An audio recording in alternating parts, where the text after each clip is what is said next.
trainers, it's Poke time. This is What's Your Favorite Pokemon? And then I say something nice about you. Or WYFPATISSNAY. You can just use that hashtag. You know how to spell it. It's WYFPATISSNAY. It's a podcast where we all think about Pokemon for a little while and nothing else. I'm Eric Silver, and I like my candies rare, but you got to do that reverse sear on it to get it right. If you don't do the reverse sear, if you do the regular sear, it just doesn't make any sense. Now I want to ask my guest about whether that sear is proper. We have Jenn de la Vega. Hi. I am so excited. We're doing this in person. Yeah. This is very thrilling. We have much, 3 times the amount of energy in the morning because we're a person. I know. It is 10:30 in the morning. Jenn lives nearby. Jenn brought food. Yeah. It's incredible. You're wearing a Pokemon hat. Yeah. I don't think we've recorded any episodes of Games and Feelings other than the ones where it's just Amanda and I as, everyone's favorite husband and wife team. We decided to make a podcast, obviously. We've never done any in person, so this is thrilling. I'm so honored to be the one to be recording in person. I can almost touch you. Your fingers. We're so close to touching. I'm not leaning hard enough, I know, but I'm that's okay. Jenn, I'm so happy you're here. I also didn't know you were such big a Pokemon fan. I am an old school Pokemon fan. Sure. I cannot tell you anything about the new versions. Sure. Except that I know now there is a sandwich guy and there are shiny Pokemon. Ooh. There's a sandwich Pokemon? No, there's a guy, I think. Oh, there's a guy who sells sandwiches. Yeah. They're like, Jenn, there's someone in the game for you. In the British one, Sword and Shield, they did curries. I heard about that. Which is just like wild.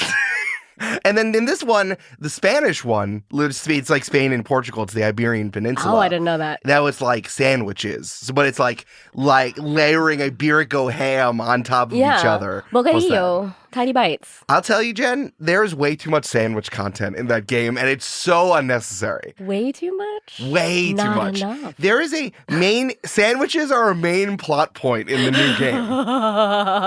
That makes me very happy and encouraged to go get it. But background. Yeah. I'm a chef, so that's why I am very obsessed with sandwiches. My username is Randwiches, random sandwiches, so...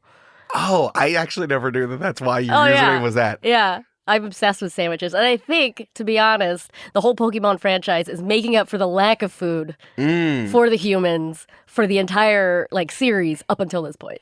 Absolutely. I think that they had too many, food Pokemon? Yes. And it's like, am I supposed to eat them? I want to ask you this. Yes, Jenn, you are a person of incredible and many, many talents. Uh-huh. You're the only person I know who's been near Guy Fieri. Yes. As close to you, who's hung out with him for an extended period of time. I've hugged him, yes. Which is, we're just going to have to come back to that later in this episode.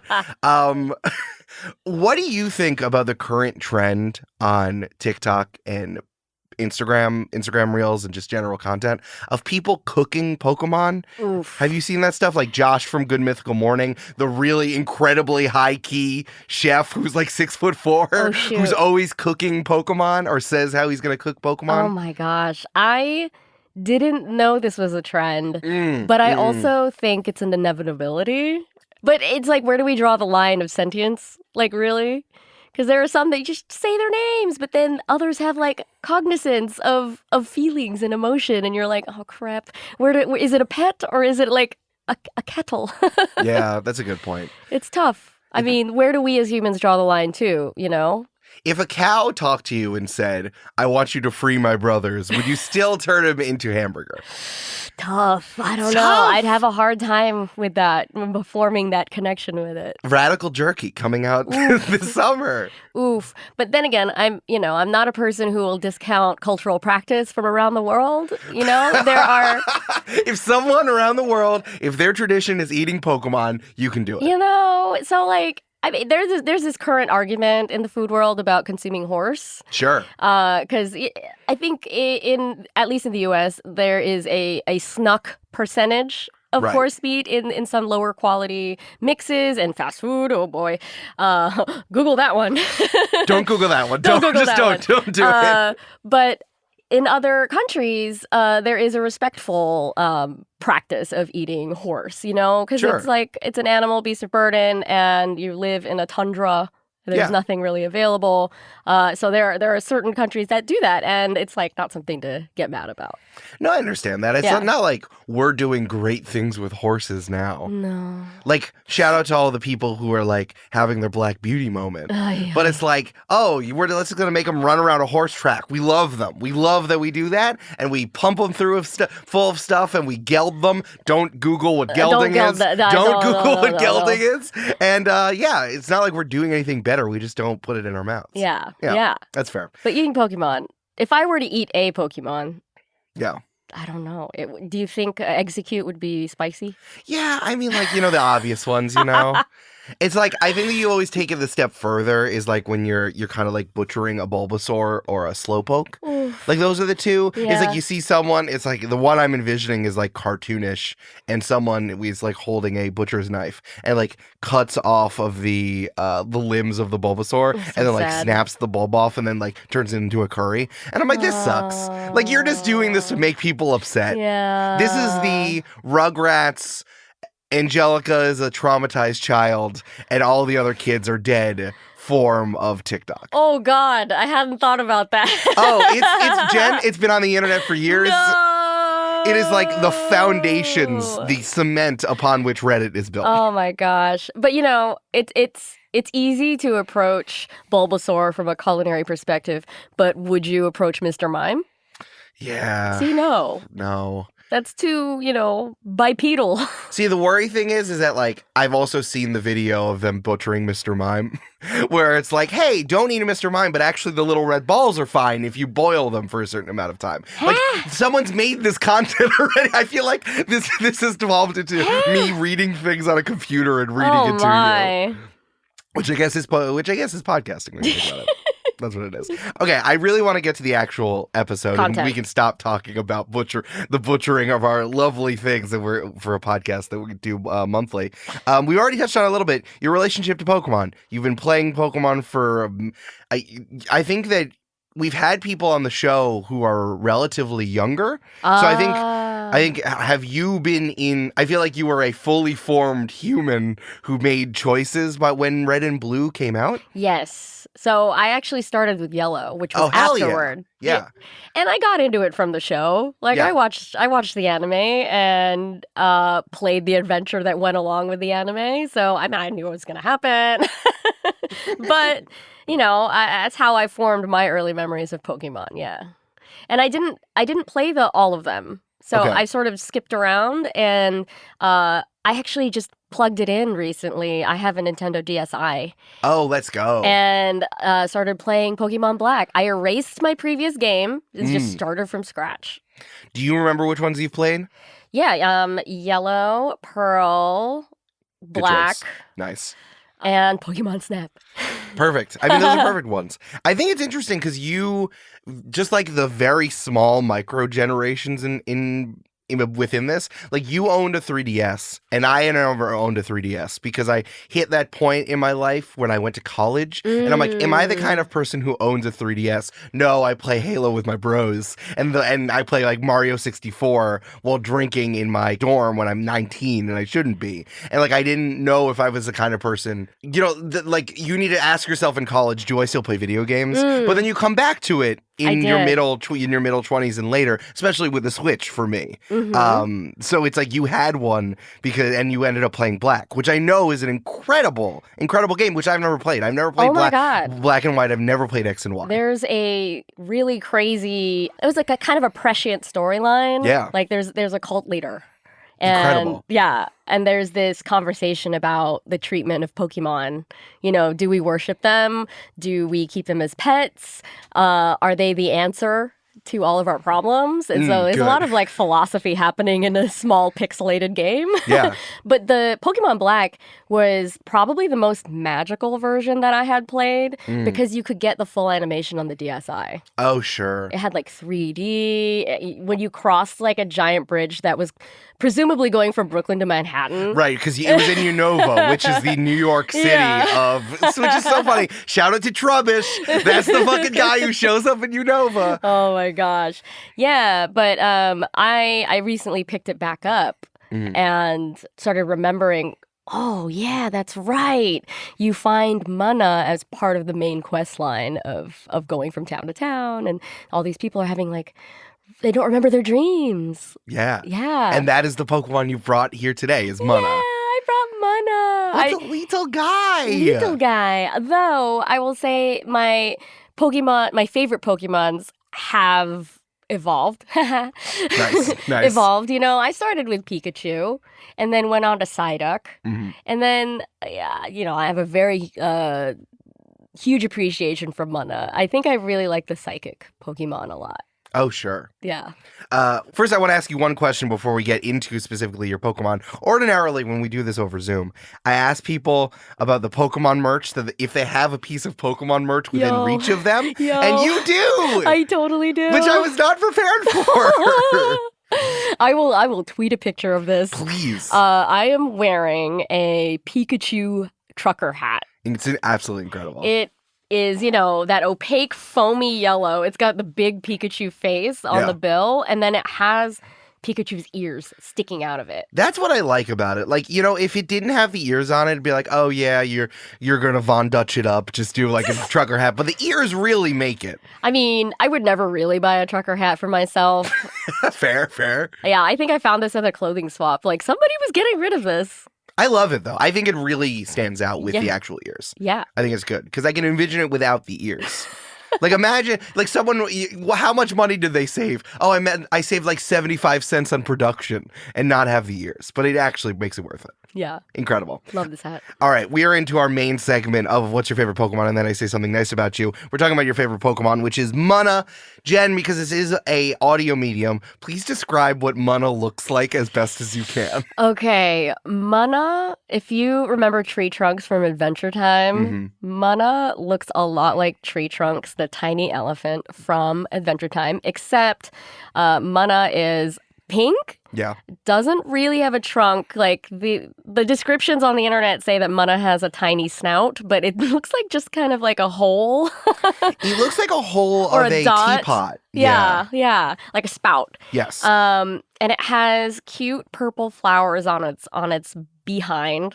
yeah, it does. And it floats. That's the most notable thing about Munna, is that it levitates. Oh, I didn't even know that. Yeah, it does not walk on the ground. Incredible. Just a little floating elephant that's pink that comes with its own patterning. Yeah. I want to take a second and talk about Mischa, which is the evolution of Munna, which is not, if you're thinking, oh, the weird Pokemon with a dream flag coming off of it, with its snoozing drool coming off of it, that's not what we're talking about. We're talking about the little guy. I don't like that Mischa looks like an embryo.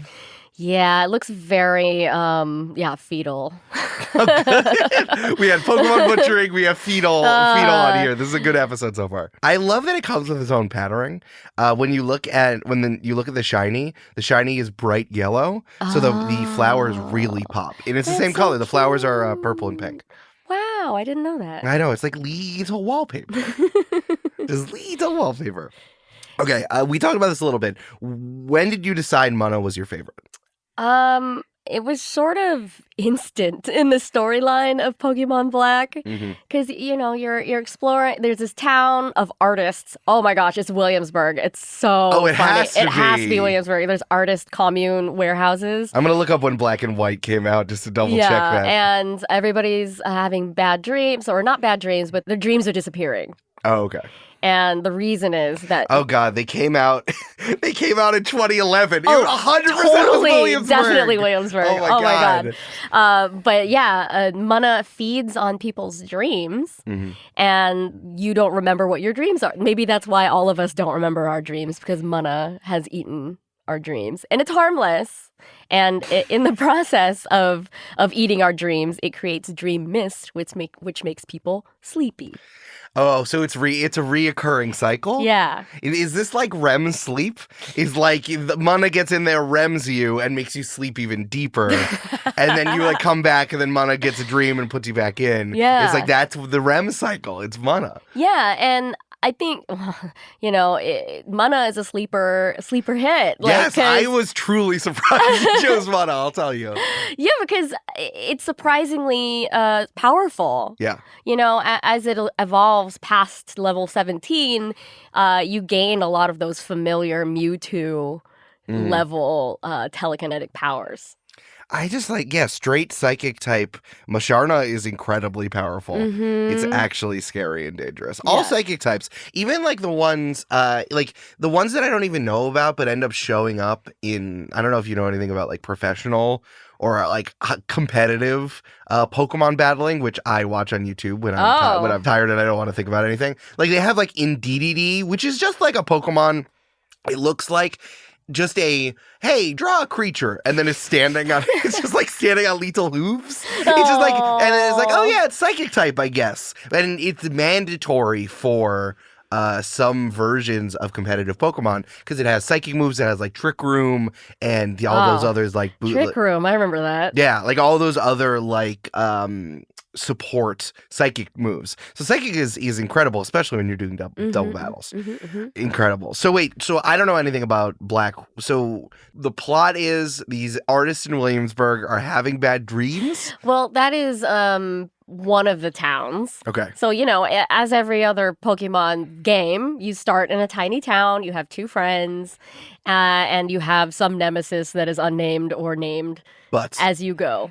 Anus, asshole, whatever you want to name it. Whatever you want to name it. This one is called N, I think. Okay. And then you go town to town, and it really culminates, and you start to interact with the main storyline of the cult in the artist town.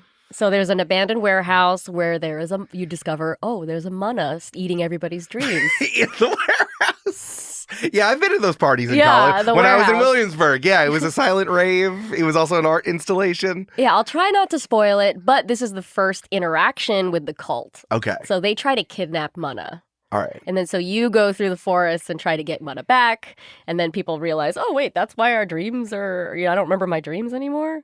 The Pokemon like this are so funny to me. A running theme on WYFPATISSNAY is how Game Freak just doesn't really care about the world building element of all of Pokemon. So it's wait, so there is this Pokemon that is written in the Pokedex. Munna likes to eat dreams, and it's very nice. People know about it. It's ostensibly everyone has access to Pokedex entries, and people are what? A Pokemon's been doing this to me? Why are we surprised? Yeah. It's there's a Pokemon that can levitate, and it's a little elephant that floats in the air. I guess it does something. I haven't really noticed it. He's just kind of a lethal guy. Yeah, I love the evolution part of it too. Munna harnesses a lot of moon power. Sure. There's one move called Moonlight, which heals itself. Oh, you need a healing move. Yeah, super cute. But to evolve the Munna to Musharna, you need a Moonstone. Yeah. That's fine. Those are so rare. Are they still that rare in black and white? They were pretty rare, and I always tried to keep my Munna as a Munna. Oh, of course. Love my little BB. Just a lethal guy you can just carry around. Munna is only 2 feet tall and weighs 50 pounds, so it really is like a big dog. Yeah. Just a big dog you can walk around. Is that a one-hander or a two-hander? Probably two-hand. I think it's 2 hands. Yeah, but you can put it in a bag on the subway. You could. I don't know if I could. On the Unova subway, I'll go on there and put him in a big IKEA bag. Hey, Jen, do you want to know what inspired your Pokemon? What inspired my Pokemon? Well, Munna appears to be straight up based on traditional Japanese incense burners called koro. Oh, I didn't know that. I know. They're used in traditional tea ceremonies, but many styles of koro have been developed to be used for insect repellent and can be used in the home. Interesting, because bug Pokemon are very effective against psychic. Right, because this is a way I remember it. If you have a phobia of it, it's super effective against psychic. So it's bugs, ghosts, and the dark. That's so cute. No, the insect repellent koro, the ones that are used not in important religious ceremonies, they're shaped like pigs and have patterns on them. So this is just like the floral pattern on Munna. It's literally what it is. I know. Yeah, I was trying to think of the scientific explanation, in Pokemon, of why a Pokemon would have a patterned body. A lot of the times in nature, they have bright colors or patterns as aposematic coloration, which is warning signs. You know so much stuff, Jenn. I used to be a biologist. Stuff. Yeah. So does it have the flower pattern to? I guess I'm looking at this in reverse. Yeah, to welcome humans, to bring them into your homes. That's cute. So that they can feast on your dreams. That's cute. I love that. In later generations, Munna, the story becomes that Munna can eat bad dreams so that you don't have fitful sleep. Oh, I love that. I like that. That's nice. Do you want to know about the name Munna? Yes, please. So Munna is also the Japanese name. They didn't translate it for American audiences. Shout out. Jenn, these are two real Pokemon that came out in the new generation. Smoliv and Lechonk.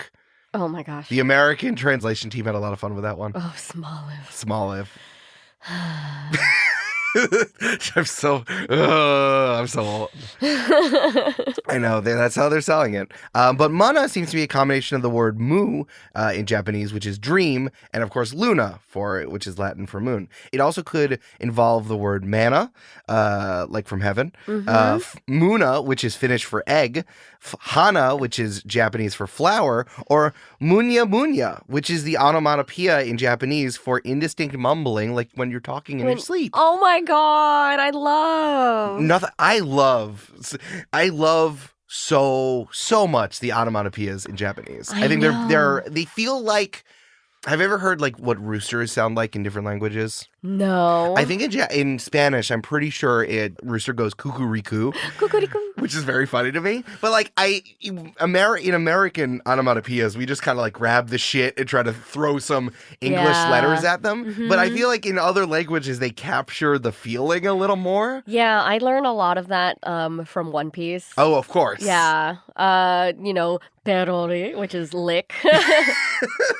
A lot of the characters have vocal tics where they say the thing that they're doing. Oh, of course. Well, how are we supposed to remember the 5,000 pirates that will show up? Challenge me. I can remember a lot of that. Yeah. That's another show. No. That's another show. Someone said on a podcast who was like an actor on the Harley Quinn, the new Harley Quinn cartoon, is like if you were going to come in and be a new Batman villain, you need to have a different laugh than anyone who's ever come on. So each of the laughs have to be different, which is so it's like the same thing, but it's so much better in One Piece when you go up there and Frankie goes super. So now I know. Yeah. Now you know. Love. It's incredible.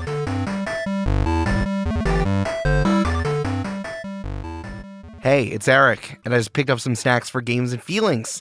I got the KFC Double Down, which is back, and the bread of the sandwich or the chicken cutlets with like the mayo and the bacon in between. It is so chickeny. There is so much chicken.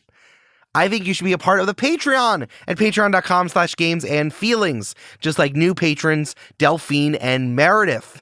Thank you for joining. I hope you continue to get us towards the goal of me going to the UK and bothering Jasper. And shout out to producer-level patrons, Polly Burge, Kelsey Duffy, and Megan Moon, who bought the other color of the Pokemon game and will trade you their exclusive Pokemon for your exclusive Pokemon. And they're always around when you need them, so you can just like hit them up on Discord, and they'll just do it. If you want to be like these cool cats, come and join patreon.com/gamesandfeelings. We are a part of the Multitude Podcast Collective, and we want to tell you more about what's going on there. We have refreshed the multi-crew tiers, which are our exclusive membership program for Multitude, and we have great new bennies. At the Insider tier for $10 a month, get access to all things behind the scenes at Multitude, which includes a bonus monthly newsletter, access to our crew-only IG account, first dibs on any and all Multitude updates coming down the pike, plus all insiders get 10% off all Multitude logo merch, which we have and I think you'd really like. At $20 a month at the Collectors tier, you're part of the Multitude Collectors Club. Each quarter, multi-crew collectors will receive a specialty curated item from one of our hosts. These items are meant to inspire, entertain, and spark conversation with your fellow multi-crew members. Collectors are now eligible for live show guest tickets for all digital and in-person events, including VIP meet and greets when we are having them available. Plus, you get Head Heart Gut, which is our weekly argument podcast, which I think you really like, and much, much more. Check that out at multitude.productions/multicrew. We are sponsored for this episode by Shaker and Spoon, a cocktail subscription service that helps you learn how to make world-class cocktails right at home. Every box comes with enough ingredients to make 3 unique cocktail recipes developed by award-winning mixologists. All you need to do is buy 1 bottle of that month's spirit, and you have all you need to make 10 drinks at home. This is a cost-effective way to enjoy craft cocktails and level up your home bartending skills. If you ever wondered how mixologists manage to create such incredible drinks, this is worth trying out. Order just 1 box or treat yourself to a monthly subscription. Take 20% off your first box at shakerandspoon.com/gamesandfeelings. That's $20 off shakerandspoon.com/gamesandfeelings. And now, back to the games. Hey, Jen, do you have a fun fact about Munna? Do I have a fun fact about Munna? Well, my fun fact was that when you're having bad dreams, Munna can eat your bad dreams. I love that. I actually did a little bit of research on Munna, and when Munna eats a good dream, it's actually pink mist. Right. But when they have a bad dream, it's dark mist. It's dark mist. Yeah. Just like choosing a new pope. Oh my God. When they throw it in like the ceremonial chimney, like the black comes out when they chose it. I think that plays more off of the name origin. Sure. With the incense. So like what would dark smoke incense look like if you put it in an incense burner? Or it's like you're throwing like a spirit in there and it's getting burnt up? Yeah, maybe. That's cool. Oh. That's tight as hell. That's like doing that Wiccan tradition of writing down something you want to say goodbye to and then burning it. Yeah. Yeah. But then you see the spirit comes out and then it burns green or something. Yeah. Okay. Well, Jen, I would love to talk more about Black and White because that's actually my fun fact here is that I don't know if you knew about Black and White, but it was actually supposed to be, I don't know if they ever announced it, but it was a soft reboot of Gen 1. Oh, I didn't realize that. I think that they were trying to do it like, going from straight up 2D sprites to 3D sprites on the 3DS. I see. With Black and White. But I don't know if you noticed, but there's no old Pokemon in the main game of Black and White. There isn't. No. It's all only Gen 5. Yeah. Also, now I'm going to call you Gen 5 going forward. I am Gen 5. And therefore, there are a lot of Pokemon in Gen 5 that seem to be like reworkings of the original 151. Yeah. For example, I mean, I said Trubbish, but Trubbish and Gardevoir are actually just like Grimer and Muck, right? Yes. Which is also interesting because Grimer and Muck, when they were being developed before Gen 1 came out, they were just going to be called NY and LA. Oh my gosh. That was going to be coughing and wheezing, but still, same thing. Wow. Which I think is super interesting. So Munna and Masharna are actually directly related to Hypno and Drowsy. That makes sense. And I like that Munna instead is a little guy who you sit on, who eats your bad dreams, while Drowsy is straight up a fucking terrible yokai who has no pants and yellow and a weird snoot and dream eats you. Like same thing, but like Munna is your nice little dream catcher, while Drowsy's like, I'm you would invite Munna into your home. Exactly. Like Drowsy, you'd be like, no. No, stay out there. Yeah. Don't come in there. And then a Hypno shows up and uses its hypnotic ways and puts you to sleep. This is more, malcontent from that angle. Yeah. I feel like it was intentional too, like teaching people what hypnosis and Dream Eater were, like the moves. Mm-hmm. It's like, oh, we need to have a Dream Eater. Like, I mean, Drowsy's straight up the dream eating yokai. Yes, it's straight up the Baku. It's like, it looks like that. It looks like a little gremlin. It eats your dreams and it's terrible. Mm-hmm, so it's like, this is, you got to put it to sleep and then you have to use Eat Dream Eater and it actually hurts the Pokemon quite deeply. But instead, Munna's just like, no, I'm a little guy. I'm important for this plot, but don't worry. You probably have already played the game before. And if you didn't, I don't have to lean on it too hard. Yeah. Which I thought was really nice. A really funny thing, though, they really love the idea of this because, I mean, in Japan, Pokemon are straight up just stuff from Japan. Yeah. Whether we're talking about yokai, it's straight up from Japanese mythology, or the things, as we're talking about Munna, is just a little incense. In Gen 1 and 3, and eventually in Gen 7, the ones that are set in Kanto, there is a picnicker on Route 10 that mentions she wishes there was a pink Pokemon with floral patterns, which Aw. directly fits Munna. Yeah. Oh, that's so sweet. Yeah. Which again, I don't know if she's like, I wish there was incense next to me that could help my dreams instead of a terrible yokai that wants to hurt me. I mean, I also appreciate Munna because as an adult, really value sleep. Fair. Really, really value sleep. You know, as opposed to when I was younger and would play Pokemon Yellow into the odd hours of the night. I mean, you don't do that now? No. No? No. What do you do now into the odd hours of the night? I sleep. Yo, you sleep.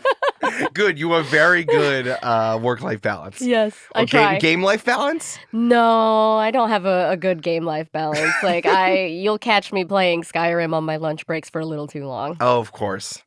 I'm so tempted to buy Skyrim again and put it on my PC just to have. The deluxe version, the anniversary version, has all of the DLCs plus fishing. Oh, shit. There is now fishing. Okay, now I'm going to go buy it. It's like $10. I might as well just buy it. Oh, my God. All right, I have one final question for you in the first part of our interview today. Hey, Jen, if you and Munna were good buddies and lived in real life, what would you do together? Oh, my God. I would tie a little ribbon around Munna like you would a June bug. Of course. You know, it's like, you know, leash but not a leash, and just like carry it like a little balloon. I guess it does float. Okay, wait, Yeah. no, I don't have to carry it. You don't have It's to for carry floating. it. Just have a little Velcro strap and like be like, come on, little buddy. Like a balloon. And Munna would just be like, "Bee." We go to the farmer's market together. That's cute. Get popsicles. How high off the ground does Munna float? I don't actually know. Okay, do you think it can adjust it? Probably. Because I guess it's psychic type. It can just do whatever it wants. I mean, but even if it were just half a foot off the floor, that's still cool. That's adorable. Yeah. I wish all dogs in Brooklyn would just be like a few inches off the ground. I feel like it would make everything so much more pleasant. Yeah. Yeah. You don't hear that scritchy scratchy. Jen, I swear to God, right above us in the studio, there's just like some fucking... Firstly, you're not allowed to have dogs in this building. Oh. But here we are. There is someone down the hall who has terrible dogs, but she got in before there was the no dogs rule. I wonder why there's a no dogs rule. There are people above who have a dog who's bringing them in every once in a while. And I love dogs. I think dogs are neat. Oh, yeah, I love dogs. I also, dogs in the office, cool. Great, I get to pet a dog. The number of misbehaving dogs that are in public places are insane. Yes. So now, every so often, you just hear... Scritchy, scritchy, scritchy, scritchy. Scramble, scramble, scramble, womp. Yeah. Scramble, scramble, womp. And it's always running around, and then it knocks its water bowl over. Oh, which is the very specific tinny sound, like wong, wong, wong, wong. And the floor and the ceiling are the same here. So the water drips down and then splurts on me. And I'm like, oh, you never the dog. The number of times I need to go up there and be like, hey, please stop. Don't do this. Puppy. This is bad. And if only your dog would float a few inches above the ground, that would be so much better. Yeah. I love that so much. Okay, Jen, we're here to the second portion of What's Your Favorite Pokemon? And then I say something nice about you, which is the part where I say something nice about you. Are you ready? Yes. This is the first time I have to do this in person. You have to look me in the eye. I gotta look you in the eye and say something nice me. about you. I know. Can I put one of those hoods on you? Like I'm giving you like a You want me to pull my hat over my eyes? No, it's fine. That's much better than me saying I'm going to execute you by gunfire. Oh. I give you a cigarette and a hood. No, I'm going to say something nice about you instead. Jen, you are so talented at so many things. What? And it's absolutely wild. What? The first time that I met you, we were playing, I was GMing. Oh, no, Mothman is sitting on my couch and I need him to go away. And I just met you randomly. And then I'm like, oh my God, Jen's this fun person. And then you're like, oh, I'm actually like a professional chef. And I'm like, oh, that's cool. And you're like, oh, I'm working on cookbooks. I'm like, oh, that's also cool. I'm working on this cool One Piece one. I'm like, oh, I guess I need to watch One Piece now. And then you're like, oh, I actually do catering. And we're like, oh, that's great. We're getting married. Do you want to do our wedding? And you're like, yeah, sure. That sounds great. And then you just like, you keep having more and more things that you're good at, and I find that incredibly admirable and fucking cool. Thank you. I don't like to keep track. You just accrue it over time? Well, that way I don't really have to, be known for one thing or another. That's true. And you're also, not only that, you've been on cooking competition shows. Yes, it's which true. is definitely in my top 5 favorite things of all time. You've been on Triple G. You've been on Guys Grocery Games, yep. Which is wild. Season 10, episode 5, the cheesy special. Have we ever watched it? I don't think Amanda and I have ever watched it. Oh my gosh. Because it's like this precious little thing where it's like, I know Jen's been on it, and I don't think I've ever had the guts to ask you what episode it is. I'm writing it down. Well, now Season you 10, know. episode 5. Yeah. It's also wild that you are on season 10, and it feels like that happened like 20 It was years 5 ago. years ago. That's 6 years wild. ago. Yeah. They just religiously run the reruns That's on awesome. Food Network. How much do people hit you up when they see you accidentally in Guys Grocery Games? Well, And I know it's like one in like a cajillion episodes. yeah, so people do remember me, and I got followed in. It's especially when they run the rerun. So I'll Sure. get a boost in social follows, but then I was at a Whole Foods in San Francisco shopping. Of course, And as you do. I was in sweats. I had my hair bundled on top of my head. I looked like crap. But a woman started following me and peeking, Sure. around the corner in aisles. And I was like, "Can I help you?" And she was like, "Were you just on TV?" And I was like, "Just on TV?" Were you just on my television? I was like, I don't know. What do you mean? She was like, "On Grocery Games." I was like, "Yes."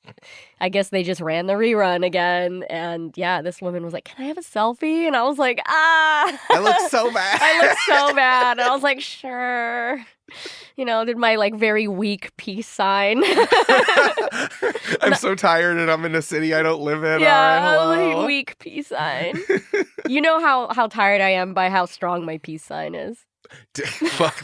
That's your power level. That's why you need Yeah. the moonlight. If I only you need had your moonlight. mana just to bring moonlight down on you. Need my Munna and my moonlight. Yeah, Jen, you would be, I don't know, I was going to say you'd be so much more interesting if you had a little floating mana around with you, but the whole point of what I'm saying is, actually, you'd only be a little bit more interesting because tiny you are bit, just deeply tiny interesting. Jen, what do you find to be the most, creatively fulfilling thing that you do? Would you say that it's, Oh. cookbook stuff and working on recipes? Would you say that it's, working on big events and weddings? Or would you say it's, I know you from your actual play stuff? Or is it Yeah. something else? Are the various other creative things that you do? Well, this is a recent thing that I've been interrogating about my life. Sure. Do I need to change or have a tiny career revolution? Do I need to change up what I'm doing? And I every 2 years I feel this way.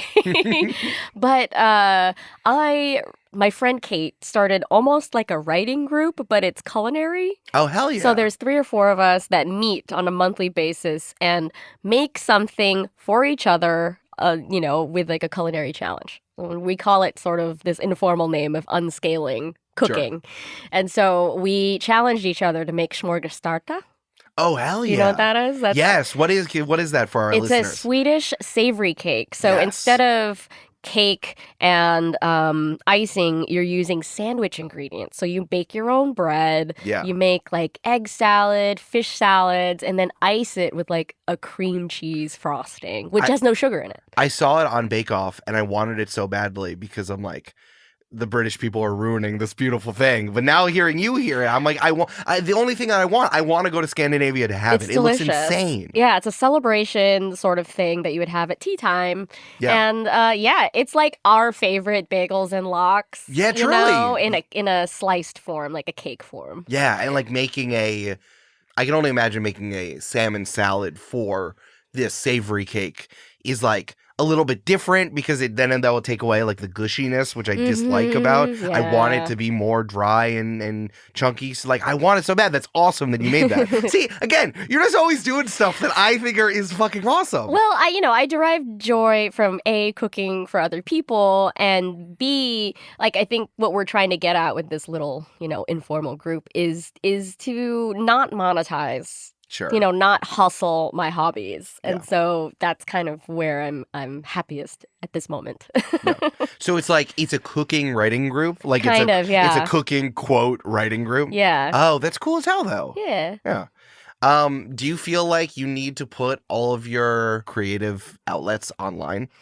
I'm trying it's like not to anymore. Okay. Because, well, so this was a panic response from the pandemic. Right. Because I'm mostly a wedding caterer. I was trying to do that full time. And it was tight. Jen's really good at it. She's really good. She's really good at cooking, but also she's good at sourcing stuff. That's really great. Thank you very much. But, in 2020, I had 8 weddings. They all got canceled. Fuck. And so that's when I started working on Fun City. This is when I started Culinary Word of the Day, which is my other podcast. 5 minutes, learn a new culinary word. I'm going to link so much stuff I in know, the I'm episode sorry. description, The Jen. show notes are going to be so long. It's worth it. It's just going to be like, here's all this stuff Here's Jen all this does. stuff. Here's my link tree. There you I'm go. going to link your massive One Piece Twitter thread as well. Oh my gosh. Your yeah. greatest contribution, My greatest maybe. contribution to One Piece culture. Yeah. Live tweeting One Piece all the way through to the new episodes. Well, I did stop when I got to Wano because I started watching at the regular pace that everyone was watching. Right. And then you're not fun you're not like fun live tweeting. You're just doing what everyone else is Yeah, doing. not anymore. But my partner Chris wanted to start watching One Piece. Oh my and so God. I'm on my rewatch. I know, it's absurd. I'm rewatching 1,000 episodes of One Piece, and we're just ending the Big Mom Pirates at Whole Cake Island. Hell yes. I know. I don't even think I got that far because I got really used to the English dub. And then I think it was like Thanksgiving 2021 or 2022, which is when the new ones were coming out. And then I'm like, wait, I'm going to have to wait every single time that this comes out. And I think it was right before the mom stuff.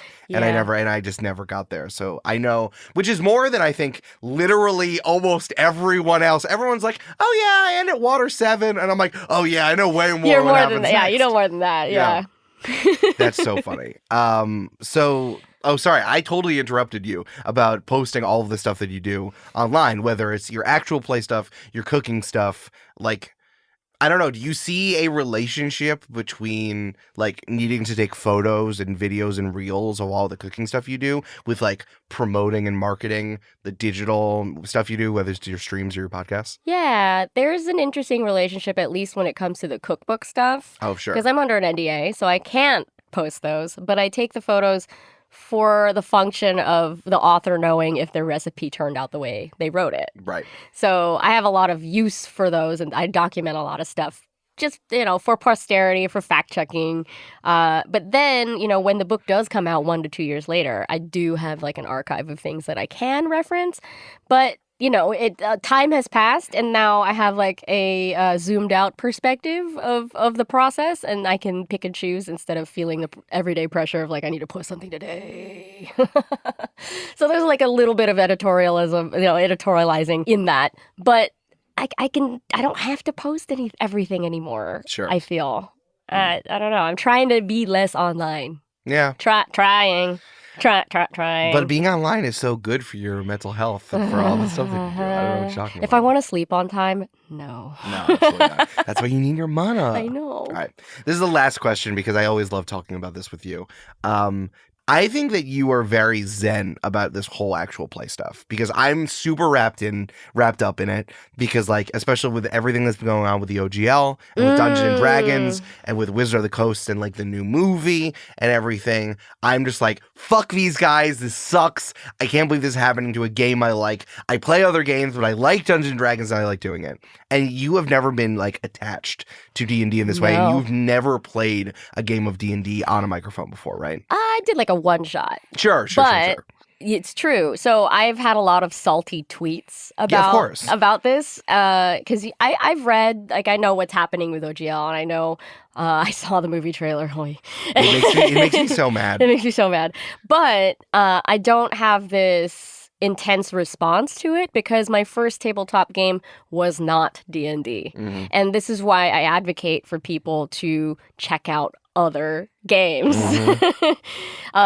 Because there are so many out there. There are so many low commitment games. Like I would say for me, I am a low commitment tabletop player because I have like this dedicated series that I work on with Shadowrun. And while Shadowrun is no innocent lamb, I literally heard there's just one guy in marketing. Yeah. At Catalyst. And it doesn't have that same, I don't know, ire behind it. I mean, there are people who get angry about Shadowrun, like, oh, you're not playing the rules right. And I'm like, whatever, I'm having fun with it. So yeah, my reaction to a lot of the Dungeons & Dragons news and drama is very zen because I didn't form that childhood or earlier attachment to it. Yeah. And I'm a late gamer. Yeah. Late gamer. I didn't start playing tabletop until after I was 36. Oh, shit. Yeah. Do you like... I mean, or 35. 35. 30. It must have been 30. Yeah. You're like, what? You're like 22, right? Oh, that's so nice. Asian don't raisin. That's a good one. I've never heard that one before. That's a really good one. Yeah, I mean, you could say this about anything, but just like being a well-rounded person is always helpful so that you're not just like stuck in one thing. Yeah. And yeah, no, I like hearing your perspective. It always kind of like recenters me in this whole thing when I get really like annoyed by some bullshit that's happening. Nice. And Jen's like, look at this game I found. You play as a little animal and you build a society. It's fun. Yeah. I mean, but you're always on like the cutting edge. Like people are really loving Brindlewood Bay, which is something that like I can't even wrap my head around because my head is so stuck in the sand and being mad about this stuff. Yeah, that was a coincidence. Like Shannon Odell and I did a guest one shot on the One Shot podcast with Tim Platt, and Tracy, the other Tracy on Twitter, introduced us to Brindlewood Bay. And when Mike told us that we might need to take a break from Fun City, he asked who would be interested in GMing a mini-series. And I was like, oh, I want to try. I've never done it before. Sure. And I was like, why don't we try Brindlewood Bay? It's very easy entry. It's very TV tropey. Yeah. Really easy to get into. So that's what we're doing right now. Cozy City episode 3 is out now. Can you give a pitch for Brindlewood Bay? Because like I know the vibes around it, but I don't even know like what the game is. Oh my gosh, Brindlewood Bay can be played as a one-shot or as a continuous campaign over many sessions. But think of it as cozy murder mysteries. Yeah. Where everyone plays an older lady in a retirement community called Brindlewood Bay. And you all read these mystery novels, the Gold Crown Mysteries, of course, by Amanda Delacorte. And that's the basis of your like little investigation group because murders happen left and right. Mm-hmm. And as that happens, there is also this underlying void mystery where there's a cult that tries to summon a child of Persephone, like some underwater monster, some chthonic demon. So it's cool that there are 2 layers. Like there's the mystery you're solving at hand, and then there's a mystery in the town that you uncover over the course of many other murders. I'm so glad that you described this because I thought that like the old lady's murder part was something that people were putting on top of Brindlewood Bay. But now I understand everyone's just coming up with new settings to put their old ladies in. Yeah. That's awesome. It's fun. I'm going to include this at the bottom of your big list of links and stuff. But this game looks really, really cool. Yeah, it was written by Jason Cordova of The Gauntlet, which also has a few other wonderful games. But yeah, I've been really knee-deep in Brindlewood Bay. It's really, really awesome. Jenn, thank you so much for coming, for being here in person. I also want to say you brought us food when you came to the studio, which is another nice thing that you do, and I love that you always have leftovers and things to give me because it's my my favorite thing in life, and it's one of my top favorite things. This is why we are friends. It's like you're cooking stuff. You're like, hey, do you want this thing? And also, you always tempt me with the shit you're making on social media, and I'm like, yeah, Jenn, I want whatever you're making. I just want it. Yeah, am I a chef if I do not cook for other people? True. That's true. Mm-hmm. And am I a good guest if I don't eat all of it and tell you exactly what I like about it? There you go. True. Thank you so much for coming. You're so welcome. Where can people find you on the internet? Y'all can find me at Randwiches on Twitter and Instagram, and on Twitch at /JDelavegs, where I stream every Wednesday at 5 p.m. Hell yeah. My talk show, Attack the Pantry, which Eric has been on. I was on so long ago. I was thinking about that. I felt so stupid. No. I feel like I just came on and talked about Jewish sandwiches for like an hour. It was illuminating what he was talking about.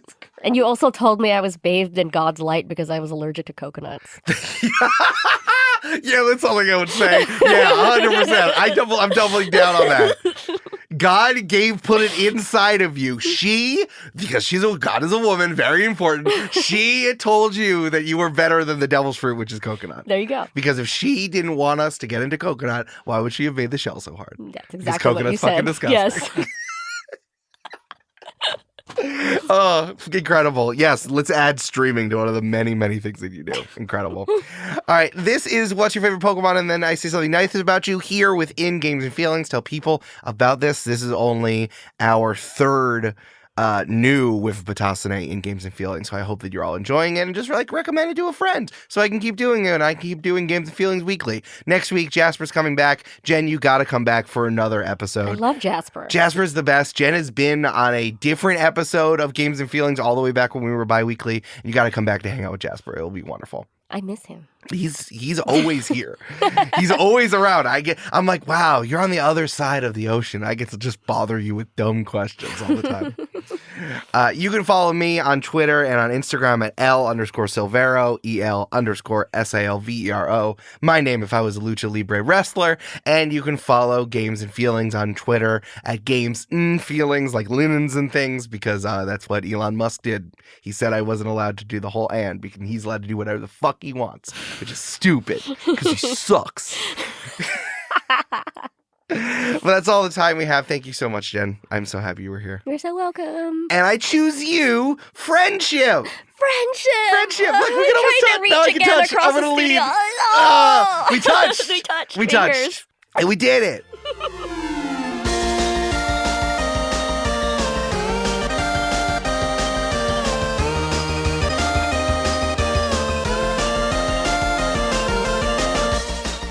Games and Feelings is produced by Eric Silver and edited and mixed by Mischa Stanton. The theme music is Return to French Toast Castle by Jeff Bryce, and the art was created by Jessica Boyd. Find transcripts for this episode and all episodes at our website, gamesandfeelings.com. Until next time, press X to enjoy the podcast.